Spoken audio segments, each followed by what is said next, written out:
about to go, sucker. Hey, what is up, everybody? It's your boy Ben Goose and coming at you with the rushed intro today because we got a lot to get into. You know, I started up the soundboard. Battery was a bit dead on the soundboard, so I had to dig back in the crates to some demo reels, some beta reels. I had to keep it real. It's like I'm doing a what do they call those things they used to do in Chicago where you like spoken word. That's what I was doing. Some demo reels, because keep it real. Real wrestling podcast keeps it real. You ready for this one? Realize, real lies. That was deep, bro. It is deep. Hit me in the soul. Yeah. That is deep. That's how I go down with that's how it goes down with Ben Goose. And y'all heard the intro today. It was a quick one. I was clicking on a bunch of buttons because we got a lot to get into. Sage and Mark and I, before we even started the podcast, before we even started today, Sage and Mark said to me, tell them what you said to me right before you said, all right, let's go. The Dark Phoenix trailer just dropped. What the heck? No! I haven't seen it yet. You ain't seen it. You ain't seen it. So I'll tell you right now, I watched the trailer this morning. I think it actually dropped last night on maybe the Colbert Report or something like that, one of the late night talk shows. And I gotta admit, I had zero expectations. I love me a Marvel movie. Go see Venom next week. Love it. I just really like what the X-Men universe has done since Days of Future Past and with the newer crop. The First Class series. Correct. Yes. Love it. And I'm one of the few that thought X-Men Apocalypse was actually good. Apparently, it got some real bad ratings. Got a lot of hate. It's up there, I think, with Last Stand. Like if I look on Rotten Tomatoes or something. Yeah, people didn't like Last Stand. Or are you saying Apocalypse? What do you... No, I know people didn't like Last Stand. I absolutely loved Last Stand. Don't even get me started on that. Jean Grey, shout out. Anyhow, Apocalypse? I mean, what's wrong with Apocalypse? I don't know. I mean, so I liked Last Stand for what it was worth. I mean, wasn't the best of all of them. I actually didn't like part 2 with Stryker and all that, but I thought Last Stand was all right. Juggernaut kind of sucked. It was okay. Wasn't terrible. It was the finale. You know, they always do these third movies and end it. Jean Grey tore it up, bro. Yeah, she did, and she's fine too. I think so. And I liked Apocalypse. What I didn't like though was Apocalypse wasn't the almighty powerful Apocalypse. You know what I'm saying? Like, yeah, he was supposed to be the OG, the original mutant, and all about. So they did say in reference him being all about that. You people are, in a nutshell, y'all should kind of be my slaves. Like, these humans? Hey, let's tell these mutants, like, this is a mutant world, not a human world. Let me take it over. But, what was he, like, 5'10" in the movie? Yeah, it was pretty short. I always get him and Thanos mixed up. Same intent. Yeah, same build. I think Thanos is a little bit more of a noble cause, but, like, I always thought their characters are kind of like one and the same, but definitely not. I don't know, man. I've always had a problem with Cable's storyline, and I think that's why I've never been a fan of Apocalypse. Just like I get what they're trying to do, but it kind of seems like they're their own comic. And Cable and Apocalypse and Apocalypse, yeah, they're their own comic that happens to just kind of leech off of the X-Men, and maybe that's the reason why it doesn't translate very well. You know, I could see that because it is the time travel aspect, the multiple universes aspect. So yeah, I could see that. And Thanos and Apocalypse definitely have the same agenda, different intent, I would say, because Thanos thinks what he's doing is right. So even in the comics, he doesn't think necessarily what he's doing is wrong. He actually thinks, hey man, all these planets that I go to and take over, bro, I'm helping y'all out. Look, I'll run the show. Your resources are kind of starting to dwindle. I'll kill half of you. and then you're back to unlimited resources, and you'll repopulate, and I'll kill half of you. Apocalypse is straight up, you are weaker than me, you're beneath me, therefore it makes sense. You must bow down to me. Man, someone's gonna tell these kids to go to sleep. Little goosens. I swear to God. I'm watching too much wrestling. That's what happens when I keep them up till 10 o'clock watching Monday Night Raw. You ain't never lied. So yeah, okay. So I'll tell you, I'm not gonna spoil it for you. I mean, granted, I can't put a ton of spoilers in the trailer, but I'll say the trailer looked good. I like where they're going with the movie. It looks like it's gonna be more of a. I assume you don't want me to tell you anything about it, right? There's no like major spoilers or anything. All I want to know is, do we get a Femke Jensen cameo in it? No. So there is not going to be one, and okay.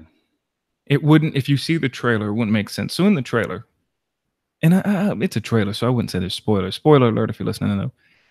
What I really liked, I didn't think they were going to do this at all, is the Days of Future Past or the First Class, the actors are all back. So Mr. Assassin's Creed himself, Michael Fassbender, is in it, playing Magneto. And in the trailer, he brings up good points to Professor X. I forget the name of the actor, but he's in Split. The regular Professor X is back. Jennifer Lawrence is back. Beast is back. Cyclops is back. So I didn't think they'd keep all the original cast, but they've kept them all. Even maybe they'll just have 5-minute roles or whatever, but they kept them all. So the premise of the new movie is they go back in time, and Professor X meets young Jean Grey. And he says, he realizes you've got some power to you. Like there's something much more to you. So I'm gonna kind of manipulate your mind, keep your past hidden from you, try to let you know you don't really have these great powers. You don't have the Phoenix inside of you. And then it finally all comes back. So in the preview, they show her getting into a car accident with, I assume, her parents. That unlocks, because you know how kids stuff manifests. It hides deep inside. It comes out. And then she starts doing things and thinking things and killing people. And then Charles is like, man, maybe I screwed up here. Maybe I shouldn't have kept this hidden from her, because now that she knows I kept it hidden, that just helps the Phoenix come out. So I'm curious, like, I haven't seen any of the actors or anything like that, but I am curious if they use the same girl from First Class. Not from First Class. Not from Apocalypse. From Last Stand, as they did for First Class, because she would be 15. I would say, yeah, she'd be about 15 right about now. 15, 16 right about now, which is right around the time that Jean Grey or Professor X and Magneto went to Jean Grey to lock her memories in there. So I'm curious to know if they kept that or if they just recasted that character. But man, I'm excited. I mean, Jean Grey is my favorite X-Men of them all. Well, Nightcrawler is my favorite, but Jean Grey Dark Phoenix is actually my favorite character and story arc of the entire X-Men series. So it's actually, the actress is the same one from no Jessica Chastain's in it, but she's from what the hell movie am I thinking of? Lost World, or the new Jurassic Park movie, right? Oh, okay. It's the new Jurassic Park. It's the actress from X-Men Apocalypse. And she's been on, I don't know how many episodes she was on. I heard she's been on Game of Thrones. I forgot she was in. Remember, she's the one who kills Apocalypse. But she would have been older then. She would have been in her 20s, wouldn't it? Yeah, like in the movie, she'll be in her 20s for sure. But aren't they going back to when she was like 15 or 16? Because when you're talking about locking her memories, she was like 15 or 16. It's 10 years after X-Men Apocalypse. Okay, 10. Okay. So I guess X-Men Apocalypse was in the 90s. So I guess this would be kind of 2000s present day. But either which way, the movie, they show Magneto walking up to Charles, grabbing his helmet. Yeah. And he's like, hey, Charles. And obviously he's taking the side of the Phoenix. He's like, hey, Charles, you ever notice and this is Michael Fassbender's voice. You ever notice you always make decisions and then you want to apologize for what happens later on? You notice that trend? And he's putting his he finds his helmet and he's putting the helmet on. So it looks like it's going to be like a thriller. Like she's almost on the verge of snapping and she kills a bunch of people. Yeah. So it looks good. It doesn't look like an action comic book movie. It looks more like a thriller. It's gonna be great, man. The opening sequence is gonna be interesting because the last 3 X-Men movies or the last 4 X-Men movies had always revolved around around the Nazi camp and Charles and Charles and Magneto. Yeah, so this would probably be the first one that's a break from, which is good. But this is gonna be awesome, man. I cannot wait to this, and it's coming out in what, February? I don't know. I don't remember what they said. Damn. I know it's next year. If it's February, like February and March are going to be like jam packed full of like comic books and movies and galore. I can't wait, man. It's a fine time to be alive, bro. I remember when I had graduated high school, actually the year I was graduating high school, me and my buddy were just talking about them making an X-Men movie because they had just announced it. And we were all having ideas of who they were going to cast for Xavier and Wolverine and whatnot. And flash forward, 20 something years later, and like, wow, like it's a good time to be alive to watch all these movies, bro. Yeah, it is. So speaking of entertainment, we're a wrestling podcast. Let's get into some wrestling. You know what? Before we get into Raw and SmackDown this week, is there anything outside of the ring? I feel like we haven't talked about much stuff outside the ring lately.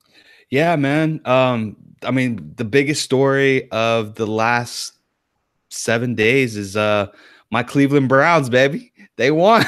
Yep. Yeah, they did. They won. Woo! We now officially 1-1-1. We had finished the podcast right before the ending of that game last week. And yeah, you're right. 1-1-1. We had the Baker Mayfield show live last week. Right. We did a special Instagram session. We did. Live session. Yeah. Yeah. Our first one. And we got a couple of viewers on there. So yeah, big win. My Dolphins are 3-0. This is like you said, it's a great time to be alive. My Dolphins are 3-0. Browns have won their first game. Baker Mayfield mania has started. Yeah. He's starting this weekend against the Raiders. The Raiders is a good game because the Raiders aren't very good. That's what they say, man. I was a little sad to see that the NFL Network no longer hosts the Thursday night football games. But to my surprise, if you have Amazon Prime, you actually can watch the games on Amazon Prime. You know where they're on now? They're on Fox. So even better, they're on free TV. Well, if you're like me, and me being a cable cutter, and you don't have access to an antenna, the only other opportunity is to do it. So, and actually, if you have an Xbox, there you go. You're watching on your Xbox. Amazon, there you go. Amazon Prime. So it is on Amazon Prime. Yeah, it is on Amazon Prime. I'm watching it right now on Amazon Prime, but for free. Outside of what you pay for Prime. Yeah, okay. Outside of what you pay for Prime, you can watch it on Amazon Prime. Oh, not bad. Can't beat that. I felt like there wasn't much else outside the ring. Getting into this week, Monday Night Raw. So there's something we definitely got to talk about, hence the title of the show. But before we get into that, the theme of Monday Night Raw was, is Ambrose supported by the Shield? Is he the odd man out? He has no titles. Dolph Ziggler, Drew McIntyre did a great job hyping it up. Did they not? I loved it. I thought that the openings segment with Dean Ambrose and the Shield and them sewing it, like even before they even started talking or targeting Ambrose, you could kind of see like when Seth and Roman were talking about the belts and how they are only there to protect the belts. If you notice carefully at Dean's mannerisms, like he was like starting to take objection to it, like just little subtle hints of him just like, what kind of thing. I was like, man, yo, Dean is on another level right now, man. I was like, I'm hoping that they're going to go forward with this. And they did. And they did a fantastic job. Yeah, I mean, we've been predicting maybe the Ambrose heel coming, but I thought it was Sly, and I like how they said, you know what, we're gonna do some mystery tag partners tonight. Baron Corbin's gonna have some mystery partners, and I knew deep down inside I was like, man, I hope it's AOP. AOP in the main event spot. I hope they don't lose tonight, which is technically they didn't because they didn't take the pin. Hope they came out look strong. They look good, and it was just. I don't think WWE failed by any means by not doing the Ambrose heel turn, but if this is planting the seed for it, I would dig it. I still wish that Ambrose still hadn't talked on the mic yet, so he still gets that kind of gimmick change because he's changed his style in wrestling. He's not going so much over the top with the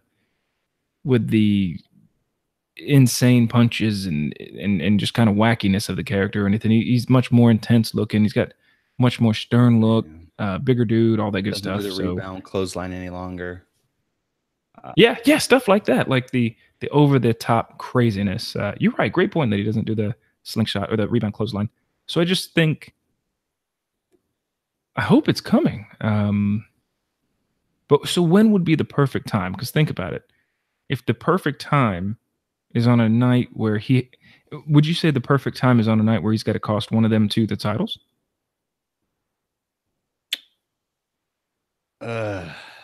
Part of me thinks that the best time to do it is at Survivor Series. Okay. Tell me about that. Well, it seems like they're slowly putting together a 4-on-4 or 3-on-3 kind of thing. So you have like the Dogs of War. You have who do you got? The Shield, and then it looks like they're gonna try to put AOP and someone else in the mix for it as well. So you're just gonna have that Corbin, maybe? Corbin, yeah, could be Corbin, and then you might get another tag team that'll or another 3-way thing going together. By the way, where's Finn Balor? It's like 2 weeks I haven't seen him on TV. That's kind of weird. You watching the Hulu cut? Yeah, I'm watching the Hulu cut for sure. Oh, okay, he fought Jinder Mahal and picked up a W, and then Jinder beat up Sumir afterwards. Gotcha. So I think that's what they're gonna go to. I think that's where it's gonna be the payoff, since that's gonna be the last pay-per-view of the year. So if you're gonna turn them, I think that's the perfect time that you turn them. Maybe it'll be like Braun versus all three of them, and then just Dean turns and all hell breaks loose. I know it's a long play, but between now and Survivor Series, we've got 3 pay-per-views. So they're going to have to kind of feed this as the main storyline until then, because there's no other storyline going into Survivor Series at all. And I doubt that they're going to do like another invasion angle. Oh, you know what? I didn't even think about that. You're right. They might. Well, I don't know if necessarily they'll do the invasion angle, because it doesn't have to be an invasion, but it'd just be like I like the idea of Raw versus SmackDown Survivor Series. But last year, we had the awesome invasion angle and all that good stuff. What was nothing was really on the line outside of Pride, right? Yeah, it was just bragging rights. Yeah, but I guess the reason why I don't think a invasion angle would work is because you don't have any other. The next pay-per-view after this is going to be the Royal Rumble. After Survivor Series will be the Royal next Rumble. Major one. Yeah. The next. I don't even think there's a pay-per-view in December. I could be wrong, but I don't think there's a pay-per-view in December. I'm sure that there's something in there between, because the Royal Rumble's the end of January. Yes, it is but you're right. It is at the beginning or the middle to the end of January. But traditionally, at least for the last 2 years, the December pay-per-view was reserved for SmackDown. Yeah. So, but we'll see. But I mean, it was solid, man. I mean, for me, I'm digging this storyline, and Raw was pretty decent, better than it's been in the last couple of weeks. Yeah, Raw wasn't too bad. Now we got to get into it. There was a women's match. What was cut out of that women's match on the Hulu cut? Absolutely nothing. So they showed it, the whole thing. They showed a better angle than what they were showing on social media. Like the angle that I saw was like you could see Liv Morgan's face when she got decked with that kick. And yeah, it was brutal. The first one was like solid brutal, and then that second one was just like a straight cringe, man. It was kind of hard to watch, man. And I felt so I felt bad for everybody. Like I know that Brie didn't do it intentionally, like or maliciously. And she did her best to push her to the corner so that the medical staff could take a look at her, and I commend her for that. Right. But this is the this is the third consecutive week where Brie has really kind of gone over the top and have either put herself in danger or has put somebody else in danger, which to me, I think that that's a sign that she's not ready. I mean, I agree. You had the suicide dive, both brands that were completely botched. Then you had that vicious knee to Selena Vega that almost literally knocked her head off. And then you had this Liv Morgan incident. So she needs to slow down a little bit more. Maybe hit the performance center a little bit more and just be a little bit more careful. That's all I can say about that. You know, I agree. I think that is it time for Brie to hang up? I don't think so, man. I think that she rushed herself back into the ring. Like I know that she took about a year and a half or so off from, to handle her business and but when you come back, I feel like her comeback was like literally done within like a month's time or month or two's time. Right. As opposed to being there, like I think it's usually like 3 or 4 months before you actually have a solid match, or maybe she should have just done house shows for a little while until she got ring ready. But I mean, the suicide dive showed everyone that she was just not ready to come back in the ring. 2-in-1 match, mind you. 2-in-1 match and 3 in 2 nights. Yes. Yeah. So if she's not gonna hurt someone else, she's gonna hurt herself. I get it. Accidents happen, but that many accidents in that short a period of time, come on, like that's not a that's a trend, right? Yeah. I mean, to me, that would be a trend. And if I was the promoter of the organization, like I would just kind of like scale back a bit and say, hey, like we need to get you a little bit more training, get you back to where you're more comfortable in the ring, and then just kind of go from there. The last thing that you want is for a situation where you're putting somebody's career on the line and they can't wrestle ever again. Yeah, I'll give her credit. She kept her safe afterwards, and yeah, she did a great job. I mean, that's the reason why I'm not giving her like crap, right? When the event happened, you clearly saw that she was concerned for Liv, and then she did everything in her power to get her to the corner so that Sarah Logan could take her out. Yeah, Sarah Logan could take her out and into the thing. But if I could be frank a little bit, the only critique I had really for that entire exchange of everything happening is like commentary, Michael Cole specifically, sold this thing terribly. Like terribly. Like he said, oh, Liv Morgan went to the back. After the match was over, she went to the back to go get checked out. And then as soon as the bell rang, Sarah Logan and Ruby went out to the ring, and you could see that Liv Morgan was still at ringside. Like, yeah, sitting there with man. At least try. Yeah. Props to Liv Morgan for getting concussed, clearly. Going outside the ring, taking a breather, coming in and taking a suplex. Yeah. And then rolling out the ring and getting the help that she needs. Yeah. And then props to She went in for that spot, bro.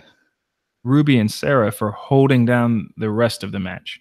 And who knows, maybe the rest of that match, to be honest with you, we don't know this, but on the spot, the ending could have changed. Maybe I think it did. Maybe Liv Morgan was supposed to take the pin. You never know. I honestly think that they were not supposed to win. I think that was the reason why Natty took the pin, as opposed to like one of the Bellas taking the pin, considering that the Bellas are going to have more of an influential role into Evolution. But I'm agreeing with you, man. I think that they changed the finisher because, like, literally, Ruby came in, hit the riot kick, pinned her, and rolled out of the ring, bro. Like that. Yeah. That was it. Yeah, that was it. Yeah, so, I'm so glad Ruby's back. I'm so glad she's back, man. Yeah, a meaningful push, that would be great, though. I think she will. Her time will come eventually. You know what I'm saying? I think that her time. She's so talented, man. So talented. It's just. Yeah, her time. Her time will come. Is Shayna Baszler fighting on Evolution? I assume she'll. Right? Not officially, but not yet. Not I mean, not officially. She's not booked for the card in any capacity whatsoever. I might be wrong. I think she might be fighting. No, it'd have to be Kairi Sane. No, because Kairi Sane's fighting the winner of the Mae Young Classic. Not at Evolution. Yes. So at Evolution, you're going to have the quarterfinals and the finals, and then the winner of the finals is going to fight Kairi Sane for the NXT belt. So the winner is gonna have 3 matches that night? Yeah, it's gonna be a gauntlet match, man. Essentially, it's gonna be a gauntlet match. Jeez. Yeah. It sucks for them. Raw was good this week. Like you mentioned, it stepped it up a bit this week. Raw wasn't terrible. Got some good action. The Hulu cut didn't disappoint, apparently. There wasn't much. Lio Rush had some interaction, but it just led to an Elias Bobby Lashley match. Yeah, it was pretty good. I liked it. I'm wondering if he'll be at the Super Show when it's Cena and Lashley versus Elias and Kevin Owens. I wonder if Lio Rush will have something, because he'll be funny. It would, but I think it would be a waste of money to have him out there for something that small. I mean, it's not even really that is more of a house show than it is an actual match. I mean, they just kind of put it together, man. There's no impact on storylines at all. I will say, and I know that you didn't really want to talk about this, but I'm gonna bring it up anyways, man. This Conor Cure, bro. Oh, I mean, dude, it was a 15-minute segment. Yeah, it was literally a 15-minute segment, and I'm not crapping on, like, I'm all down for the cause, for pediatric, cancer and stuff like that. So don't misconstrue what I'm complaining about here. But like, this is like the second week in a row where we've had like the large chunk of the time being dedicated to this. And it seems like it's always happening like somewhere between the third and the fourth quarter of the Monday Night Football game. So I'm thinking this is going to be a trend for a while, where they kind of just put this on there to kind of space out time for the talent. I'm not really a fan of that, man. What do you mean? Like, you think it's and we're not, let's make it clear, at the IRWP, we're not degrading or downplaying the efforts of Conor's Cure. We're just talking about strictly entertainment TV purposes, but and booking. Correct. So are you saying that Conor's Cure is on a bad spot during the show? Like, it should be repositioned somewhere else? I honestly think that the segment should be shorter. It shouldn't be nearly that long for a 3-hour show. I mean, what SmackDown did, they had like a 2 or 3 minute segment, and that was it. This one here was like a long, drawn out thing, and I think that they're purposely doing that to kind of fill time in for to compete again, not compete. I hate to say compete with the NFL, but to kind of help with the NFL Monday third to Night fourth Football. quarter. Yeah. I just so that way people can come in or not come in, or maybe they can watch the game or something like that, or maybe that's during the time where they get the lowest ratings or the highest ratings or something like that. But I feel like it's booked purposely like that, and it's going to be booked for a third straight week where it's going to be a long program. Maybe they book it at halftime, like right at the start of or maybe halftime. maybe that's what it is. Maybe it is at the start of halftime. Then I just I don't know, man. Like, there's so much that's wrong with it from a booking perspective. Like, you have all of your heels out next to your faces, um, that are not even supposed to be there, But kind of kayfabe's thing. dead. Like we know these guys are actors these days. I get it, but at least try to suspend belief, man. I mean, I would. It's funny that we'll see them on stage, but we won't see them in any of the video packages. Yeah, So, two things. Overall, the cause is great, amazing. the cause is amazing, man. But the impact, what the impact of what the WWE's intentions are in showcasing Connor's cure, could that the same impact could be done in less minutes, and Yes. the remaining minutes can be put towards wrestling. Yes. Philanthropy is great and all, and I'm not crapping on philanthropy. You know, you do your own thing when it comes to that. That's cool. But I just feel like it's disingenuous, I guess is what I'm trying to say. I feel that it's disingenuous when you're trying to, like, when you're purposely putting it in a spot where, you know, I just think it's disingenuous in the way they're trying to book it. And 15 minutes is pretty long for us for a segment like that. Like, it literally, I was at the point where I just wanted to turn off the rest of the show. Yeah. Yeah. And that guy was presenting the check for $200,000, a multi-billion-dollar company only giving $200,000 for a cause is kind of like, yeah, like, come on, dude, you could have been a little bit more generous than that, but Yeah. I don't know, man. Yeah. Good feedback. We'll have to keep keen attention to it because there was a huge difference between the two shows, and how much they kind of put towards Connor's cure and everything. Man, these kids got to go to bed. I'm gonna go in there. What wrestling thing could I do? You know, I'm gonna hire the boogeyman. I'm gonna hire every time. I'm gonna say, go to bed. You need to go to bed at this specific time, 9:00. Both of you. You need to go to bed. Oh, it's 9:05. Dung! I'm the boogeyman. And the song plays. The boogeyman comes into my kid's room, eats a bunch of worms, gets me all pissed off because now I got to clean up worms. He spills all these worms, and I'll put the red light in there and everything. Scare the hell out of my kids, and I'll say, "Hey, see, this is the I don't know who this guy is, but he comes out at 9:05 every day, unless you're asleep." That's how it needs to go down. You need to SmackDown. go in there like you're Farouk Assad, and then just go in there and just like, Yes, give them the nation of domination. The fist, right. one fist in the air. SmackDown this week was good too.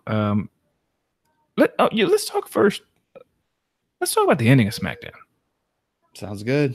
Not the first time that we've had an ending of SmackDown or an ending of an AJ segment with Samoa Joe where it has to do with one of the fighters maybe not being there or being backstage or cutting a promo. It ends in no action. So part of me thought, am I really watching this to main event SmackDown?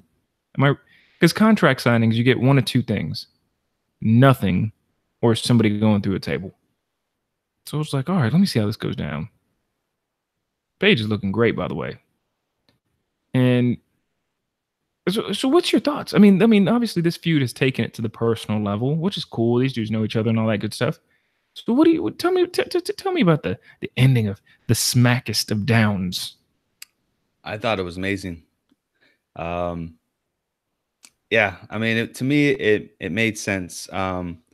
one, you can't have AJ fight in there and then like 2 minutes later go into the mixed match challenge and fight again. Like that's just not Good point. Very good point. Okay. there. Okay. But to me, it doesn't, like, for me when it comes to SmackDown. I can't say this for Raw, but with SmackDown, I'm okay because they can tell a compelling story that makes me want to watch next week.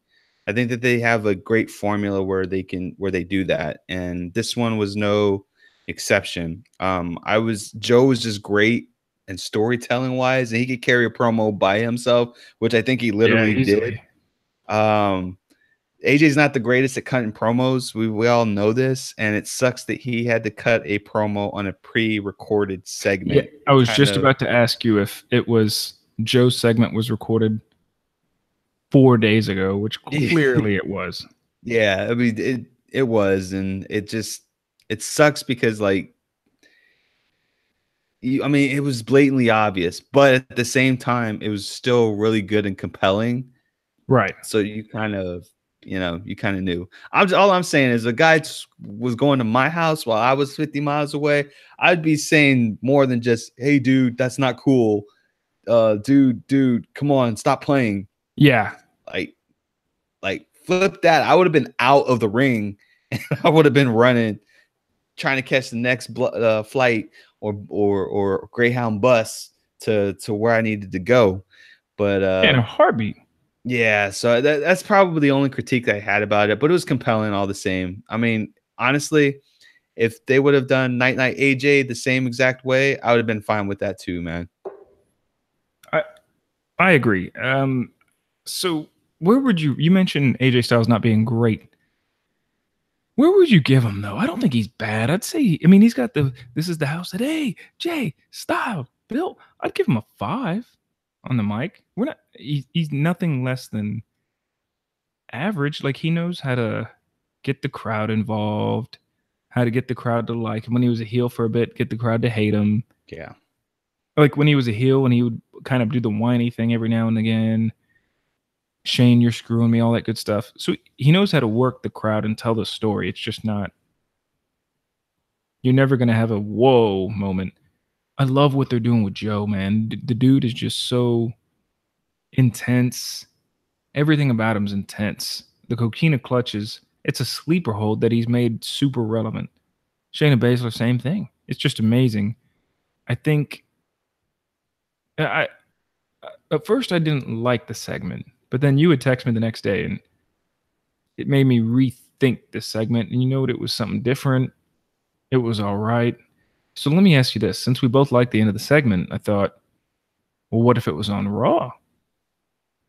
So how would you feel if it was Braun Strowman outside of Roman Reigns' house doing the same bit? Nah, I wouldn't go for that. And this is the reason why. Raw cannot tell a story to save their life. This Dean is probably one of the best storylines that they've had in years. And I wouldn't be surprised if the same person who is writing for SmackDown right now is the person who put this storyline together, because it reeks of SmackDown storyline through and through. So that's the one thing. I'm not the show, the overall show is what made that ending so great, because of the flow of the show, of the entire show. We had the Truth TV. We had the Daniel Bryan. Truth TV was amazing. Oh, that was so great, man. 7-second dance off, bro. Who else do we have? We had oh man, I can't. I'm drawing a blank here, man. We had Becky and Charlotte, which was a backstage segment. Which, dude, we just talked about this a couple of weeks ago. I'm about to mark out, man. We just talked about this a couple of weeks ago about Becky Lynch and how her persona should be going, and they did the exact same thing that we had recommended before she was even champion.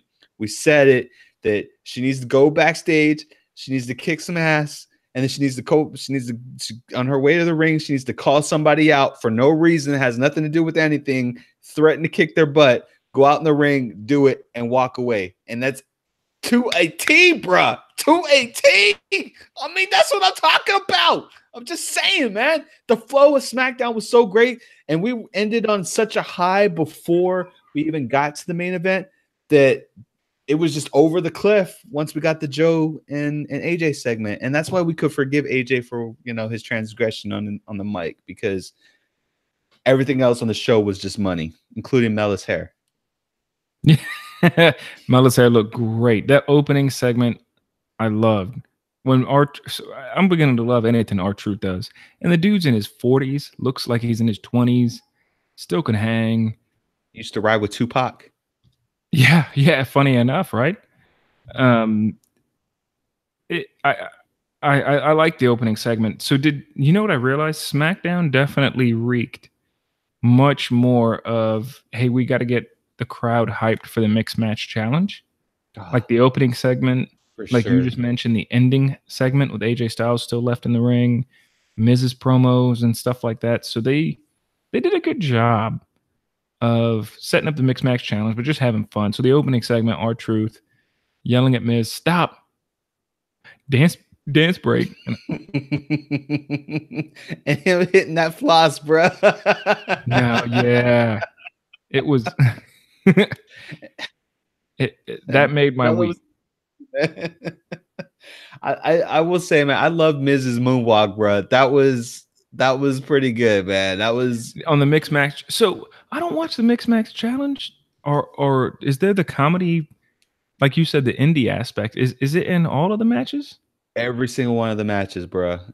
It's literally an indie show. Like I should say, it's literally an indie match. Like where you have just the tomfoolery and the greatness of just wrestling and having fun and talking crap to the crowd, and like that's wrestling, bro. Like that is the carny wrestling aspect that we kind of miss, that we don't really see on TV.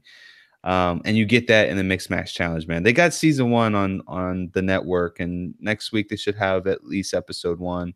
Last week we had Charlotte versus Naomi, and the Usos versus AJ and Charlotte. And yeah, it was pretty funny. Charlotte tried to twerk, and it just didn't really go right at all. And you saw Naomi like laugh. Wait. She tried to twerk off this week against Naomi. Yeah, I think it was last week. Oh no. Yeah, I think it was last week, or it might have been this week. I can't remember. No, it was definitely No, it was probably this week. I can't remember. It's been a crazy week, man. I think it was this week. But yeah, she tried to twerk in front of Naomi after she hit her with the clothesline, and yeah, it didn't really go too well, and both of them were like busting out laughing, and yeah, it's good stuff. And then Asuka got in and started trying to dance too, which was pretty funny too, man. So, but yeah, you got to check it out, man. It's good stuff. It's pure fun. It's not even long. It's like maybe 10 minutes a match, 2 matches. Yeah, well, I'll check it out, especially since it's all on Facebook, so I'll have time to catch it up. Pretty easy to catch up on the phone. Is it tournament style? Like, what's the setup? So once you lose, you're out. Yeah, it's one and done. One and done, and you're out. And then the winner, basically, they get a donation to their charitable foundation that they're wrestling for. Oh, nice. Okay. So it's just, like I said, it's just fun wrestling is all that is, man. Okay. But yeah, go check that out, man. If you guys haven't done it, I don't have Facebook, so I can't watch it live, but I watch it on delay and on the network, and it's just fun stuff. So you guys go check it out. Let us know how you like it. Yeah, drop a comment on either YouTube or Twitter or Instagram, wherever you listen to your boys or interact with your boys. Let us know how you like it and which was your favorite match. Yes, sir.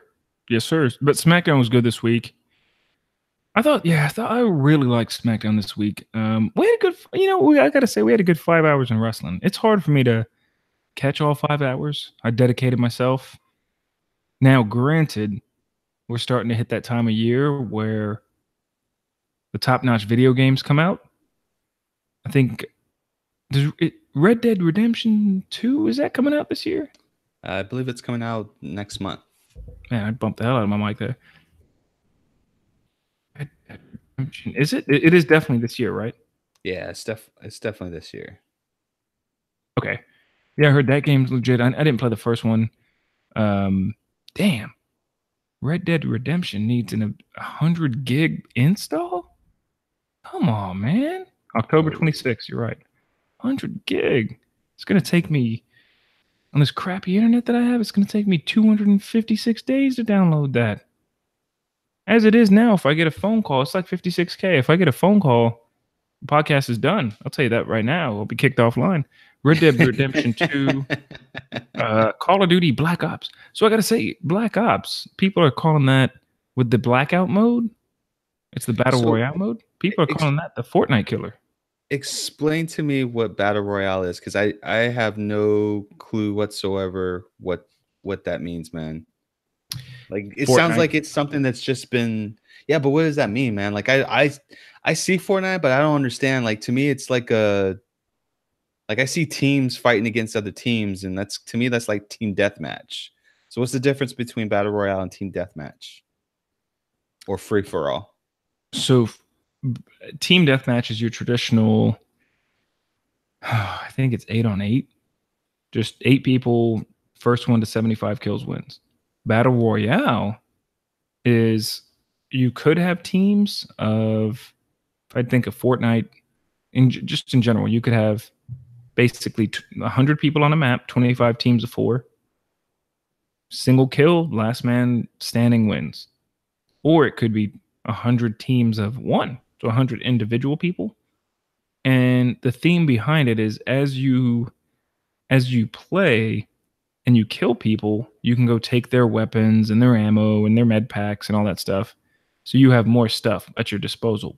So that prevents people essentially from camping, because they might get one gun and 25 bullets, and once that they're done with that, and they go up to, against somebody at the end who's killed 10 people and has super armor and all this stuff. Now in Fortnite and Battle Royale modes, it's like Hunger Games. So you can't, it's this humongous map, just extremely large. And it gets smaller and smaller and smaller. And there's a circle on there that gets smaller and smaller. If you're outside the circle after a certain time, you die. Is that what the Eye of the Storm is on Fortnite? Yeah. So essentially in Fortnite, and I think in Battle Royale on the new Call of Duty, if you can get into the direct middle of the circle and you never know where it's going to be, you just got to take a best guess. You can camp that spot, because at the end of the day, you hold that spot down, get some kills. The end of the game will eventually be the final, probably 5 to 10 players at that one spot. But getting to the Eye of the Storm is extremely difficult, because you have 99 other people who have that same mindset. So I guess my question would be, like, is this really going to be the mode that most people are going to play? And if it is, does that mean, like, are they, I would think that the best thing for them to do would be to combine all the servers between all the platforms, because see, now we're getting into a good conversation here. So where is the future of gaming, right? What's the point of having different platforms? Because realistically, to a game developer, do you really care what platform you play it on? Do you? You care about the number. I need 1 million copies of this game to be sold. But we know that it's not the publisher that's driving the exclusivity on the servers. It's I'm sorry, it's not the developers who are God, I said it right the first time. It's not the developers who have the concern about the servers and having dedicated servers for different platforms. It's the platformer or the developer or the publishers that are the most concerned about it, because they have the most to lose if it's combined together. Correct. So Xbox, PlayStation, they want the best bandwidth, the best port openings, the best this, the best that, the best online experience possible. But all it takes is that first developer to say, look, here's my game. It's going to be the best selling game of the year. If not, it'll be top 10, top 15. I don't care what platform you're on. People are going to play this game. I'll try to push Xbox if you want, but I'm not going to. But maybe that goes back into net neutrality, because since Xbox does own their own private servers, I'm thinking out loud, if they could throttle a game developer's game, right? Throttle the bandwidth on that game. I mean, theoretically, if the developer pisses them off, but it'd be bad reputation to do that, right? Yeah, I don't think that they would want to get into that, man, because then you're gonna have to get the SEC involved, and you just leave that to the ISPs, man. Let them deal with that, man. So I don't know. It'll be interesting. I think this is probably going to be the first Call of Duty that I'm gonna actually buy in almost. God, what was the last one that I bought? I think that's part 3 of not Black Ops. What was the other one? Modern Warfare. Modern Warfare. Yeah. Modern Warfare 3 was the last one that I actually purchased, man. And I downloaded part 3 of Black Ops, and it's like literally unbearable. Like, it glitches. I downloaded it to my PlayStation, and it glitches. Like, there's bleeding on the graphics. Yep. It glitches. Like, I don't understand how they even sold that game, let alone how they didn't patch it afterwards. Yeah. Well, I think the main reason that it doesn't work for you is because your beard is weird. I had to throw that in this 1 week. Bro. Let's talk about it. So what else? What else do we have? I feel like we've pretty much touched on everything in I could think of in the wrestling world this week. By the way, can I say that I'm becoming a huge Marty Scurll fan? Huge. You're a mark for Marty Scurll. You have been for the past a year and a half now. I think I'm going to be in for Halloween. I'm going to see if I can pull it off. Whoop, whoop. I respect you for knowing that. Whoop, whoop. Yeah, Marty Scurll's a beast, bro. Those finger snaps are just hilarious to me, man. And him and Okada, man. I absolutely love what they did at All In, man. That I'm just saying, man, at 205 Live, bro, like, those two are hilarious for even clowning on 205 Live like they do. Oh, yeah. Just those dudes having fun, man. And the beginning of the match, his entrance, whoop, whoop. And I can't wait to see him again live. I think I've seen him at a couple of ROHs. I think. Man, I see so many people at these ROH events that I don't remember who I see anymore. But yeah, we covered everything this week in wrestling. We had a pretty solid week, right? Yeah, for sure, man. For sure. Yeah. You give this week what would you give this? B plus, A minus? Yeah, about 8 out of 9. 8 out of 10. What would it?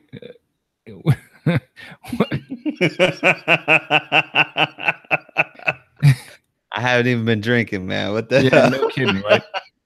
What would have given this a 10? Maybe an AOP win over the Shield, or Connor's Cure being shortened down to 2 minutes. Yeah, good point.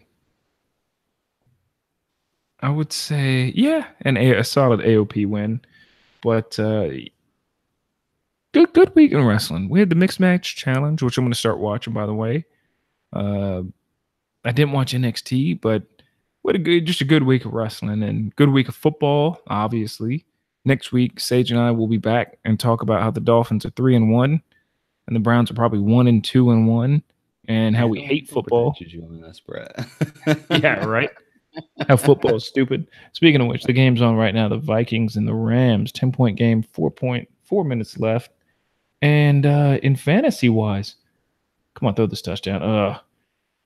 fantasy-wise, I have Jared Goff, Allen Thielen, and Cooper Kupp going. So I've got a lot of points going for me right now. So I appreciate Cup going off because I started Cup this. I made the mistake of not starting him last week, and I paid for it. I didn't know. Yeah, no, you started him this week. I started him this week, man. Oh shit, I got 43 points already, man. Yeah, you should. Awful, dude.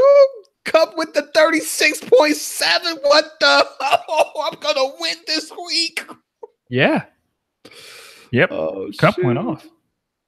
Cup went off, and they're still passing the ball a lot. So again, remember, everybody, good week in wrestling, very good week in pro wrestling. Before we head out, I know I'm wrapping up the closing music here. We are 2 minutes away? We got 2 minutes? 2 minutes away? No, 2 hours away. The Carter 5.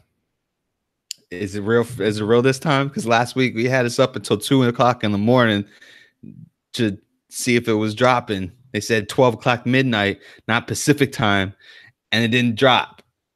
Yeah, this time it is actually dropping. Lil Wayne confirmed it. I assume it's at midnight. It just says that it's dropping the 28th. So we got the Carter 5. Me and Sage will be back next week with our Carter 5 review. And I kind of hope that the album isn't just filled with 2013 references or whenever the album was supposed to come out, because then it'll be kind of dated. But either which way, I'll listen to it because the album was made when Wayne was in his prime. I'm your boy Ben Goose, and hit us up at Real WrestleCast.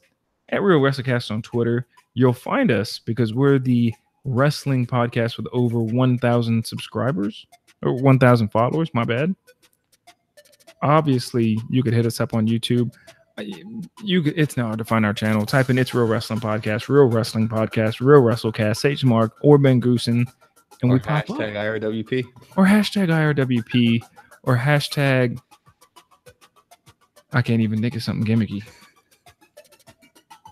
Let's see. No, I can't even. All right. Hashtag, we want the gold, sucker. Yeah. The gold, sucker. But I'm your boy, Ben Goosen. That's your boy, Sage DeMark. Sage, hit him with the phone number because I gotta give us props. We got our first voicemail this week, first phone call. That was spam, so you know our information has been sold to somebody out there. Someone leaked it out, man. Yeah. Put it on the Washington Post without our consent. What up with that? Yeah, no kidding. So I'll take that. Again, I'm your boy Ben Goose, and that's your boy Sage Mark. Telling everybody, hit him with it, Sage. 419-777-IRWP. Check out Mae Young Classic on YouTube. It's dropping pretty soon. Hit us up at that Patreon, patreon.com/IRWP. And y'all know the drill. Keep it real.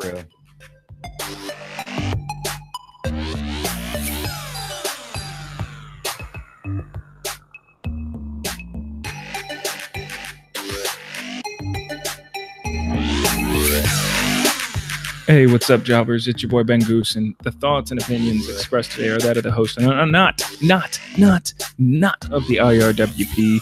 Again, hit us up at Real WrestleCast. We're the crew with over 1,000 followers on Twitter. Hit us up on YouTube. Literally type in anything I told you earlier. Ben Goose and Sage Mark, hashtag IRWP, or It's Real Wrestling Podcast.